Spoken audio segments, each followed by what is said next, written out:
Good morning student. आज हम पढ़ेंगे अध्याय 4 ऊष्मा। इससे अगले टॉपिक में हमने पढ़ा था ऊष्मा के स्थानांतरण की विधियाँ। 2 विधि हमने देखी थी।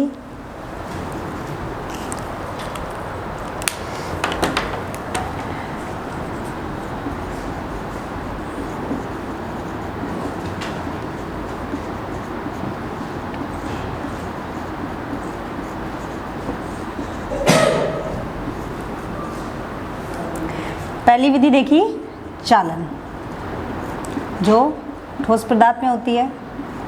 दूसरी देखी संवहन, जो होती है द्रव में। और आज हम देखेंगे विकिरण। जब हम कभी धूप में बैठते हैं तो हमें गर्माहट का अनुभव होता है या गर्मी लगती है। तो आपने सोचा ऐसा क्यों होता है कि सूर्य की ऊष्मा हमारे तक कैसे पहुंचती है। आपने देखा कि दोनों विधि, चालन विधि और संवहन विधि, दोनों विधियों में माध्यम की आवश्यकता होती है। दोनों विधियों में माध्यम की आवश्यकता होती है। तो फिर ये सूर्य की ऊष्मा हमारे तक कैसे पहुंचती है। हमने देखते हैं कि सूर्य और पृथ्वी के बीच का जो अधिकांश भाग है वो कैसा है, रिक्त। वहाँ पर माध्यम वायु नहीं है। सूर्य पृथ्वी के बीच के अधिकांश का माध्यम क्या है, रिक्त, और वहाँ पे वायु नहीं है। तो सूर्य से हमारे तक ऊष्मा एक प्रक्रम के द्वारा आती है, जिसे हम कहते हैं विकिरण। सूर्य से ऊष्मा हमारे तक पहुंचती है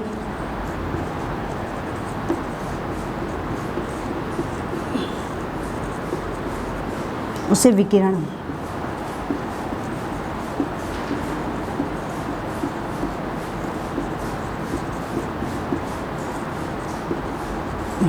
सूर्य से हमारे तक जो ऊष्मा एक माध्यम के द्वारा पहुंचती है उसे हम कहते हैं विकिरण विधि, है ना।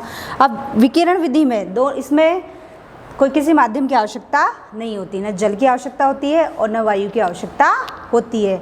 फिर भी सूर्य से हमारे तक ऊष्मा विकिरण के माध्यम से पहुंचती है। यानी इस विधि में माध्यम की आवश्यकता नहीं होती, न ठोस की और न द्रव की। तो किसी माध्यम की आवश्यकता नहीं होती।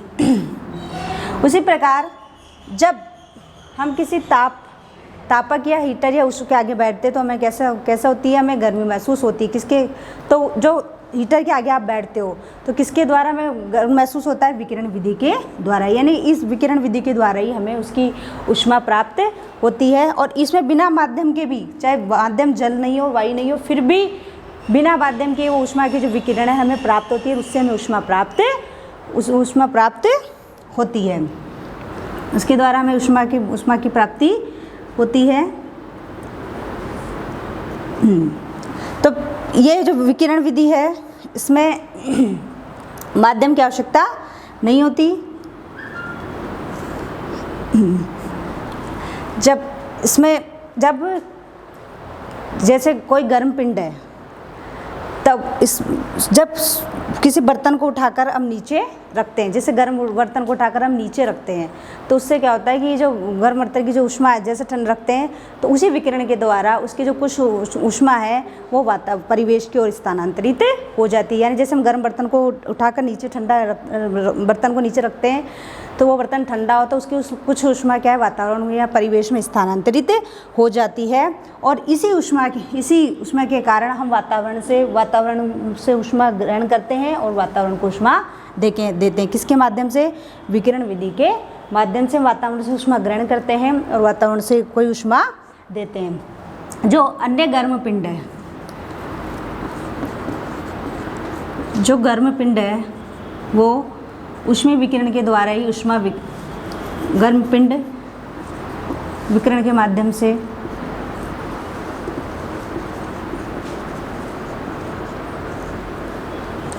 ऊष्मा विकिरित करते हैं।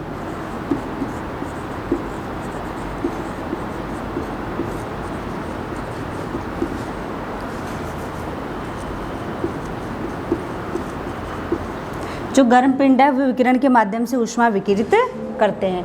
जब ये गर्म पिंड किसी अन्य पिंड से टकराते हैं तो इनका कुछ भाग परावर्तित हो जाता है, कुछ भाग अवशोषित हो जाता है और कुछ भाग पारगत हो जाता है।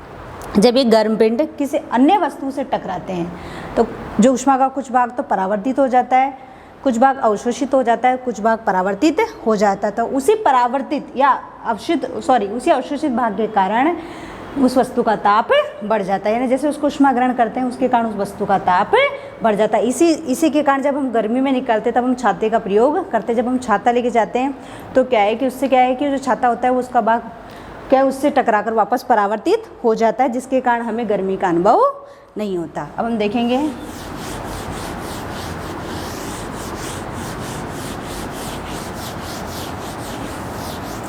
सर्दी और गर्मियों में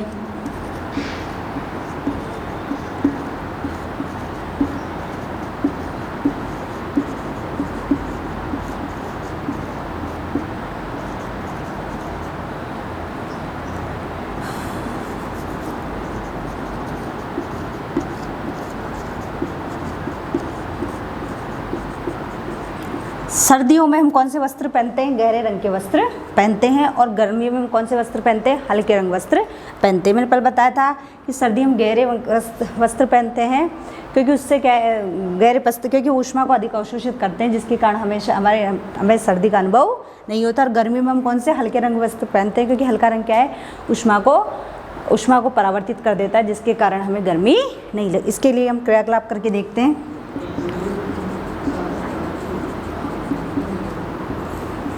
दो टिन लेंगे,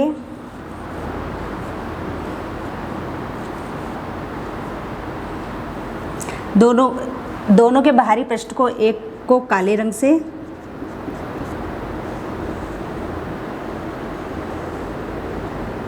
और एक को सफ़ेद रंग से पेंट कर देंगे। एक में काला रंग और एक में सफ़ेद रंग।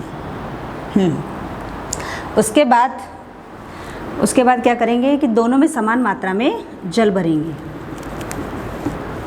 दो टिन हमने लिए, एक के बाहरी पृष्ठ को काले रंग से किया और दूसरे के बाहरी पृष्ठ को सफ़ेद रंग से किया। दोनों में हमने समान मात्रा में जल भरा। अब हम क्या करेंगे, दोनों को 15 मिनट के लिए बाहर धूप में रख देंगे। 15 मिनट बाद जब हम दोनों को कहें, छू कर देखना है कि किसका पानी अधिक गर्म है या दोनों के ताप को ज्ञात करना है कि किसका जल अधिक गर्म है। तो हम देखते हैं कि जो काला रंग होता है, काला रंग या जो गहरा रंग होता है वो ऊष्मा को अधिक अवशोषित करता है।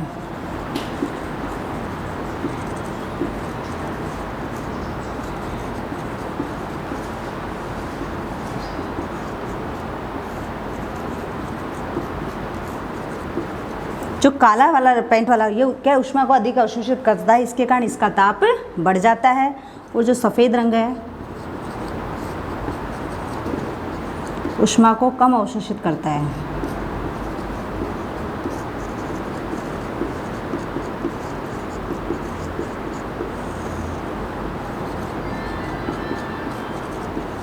इसके कारण इसका ताप कम होता है।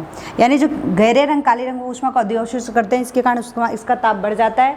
और जो सफ़ेद रंग है ये ऊष्मा के कम भाव को अवशोषित करते हैं, इसलिए इसका ताप कम रह जाता है। अब हम दूसरा क्रियाकलाप करके देखते हैं।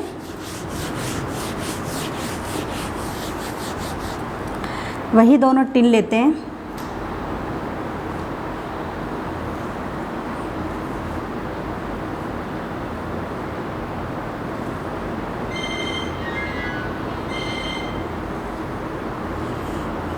काला और सफ़ेद, दोनों में समान मात्रा में 60 डिग्री सेल्सियस पे गर्म किया हुआ जल हम डाल के छाया वाले स्थान पे या किसी कमरे के अंदर रख देते हैं। 15 मिनट बाद हम दोनों के जल को देखते हैं कि किसका जल जल्दी ठंडा होता है या दोनों के जल में क्या अंतर होता है। तो हम देखते हैं कि जो काला वाला जल है इसका जल पहले शीघ्रता से ठंडा होता है, क्योंकि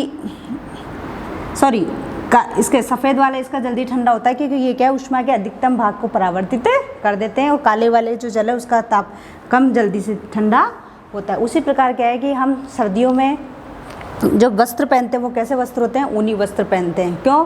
क्योंकि जो एक तो ऊनी वस्त्र है ना, उसमें क्या है, ऊनी वस्त्रों के बीच में छिद्र होते हैं। उनमें क्या है कि जो वायु भरी होती है, वायु क्या है, ऊष्मा की कुचालक होती है, जिसके कारण जो हमारे शरीर की जो ऊष्मा है वो बाहर नहीं निकल पाती। इसके कारण हमें सर्दी का अनुभव नहीं होता या ठंड नहीं लगती। उसी प्रकार हम गर्मी में कैसे वस्त्र पहनते हैं, सूती वस्त्र पहनते हैं, क्योंकि सूती वस्त्र क्या होते हैं कि एक तो शरीर के पसीने को सोखते हैं और ऊष्मा को अवशोषित कम करते हैं, जिसके कारण हमें गर्मी का एहसास नहीं होता।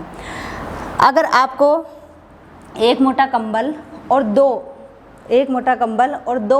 दो पतले कंबल दिए जाए तो उसमें से आप किसका चुनाव करोगे? क्योंकि आपने पढ़ा था कि जो दो कंबल होते हैं या ऊनी है, उनके बीच में क्या है, वायु की एक परत फंसी रहती है, यानी और वायु क्या है, ऊष्मा की कुछ अलग है, जिसके कारण हमें सर्दी का अनुभव नहीं होता। तो ये हमने देखा ऊष्मा की विकिरण विधि और इनमें पहनने वाले वस्त्रों के बारे में। आज इस पाठ को हमने पूरा कर दिया, और अगर आपका कोई टॉपिक रह जाता है तो आप उसको वापस से उस पर जाके अपने चैनल पे जाके उसको वापस सब्सक्राइब करके देख सकते हो। धन्यवाद।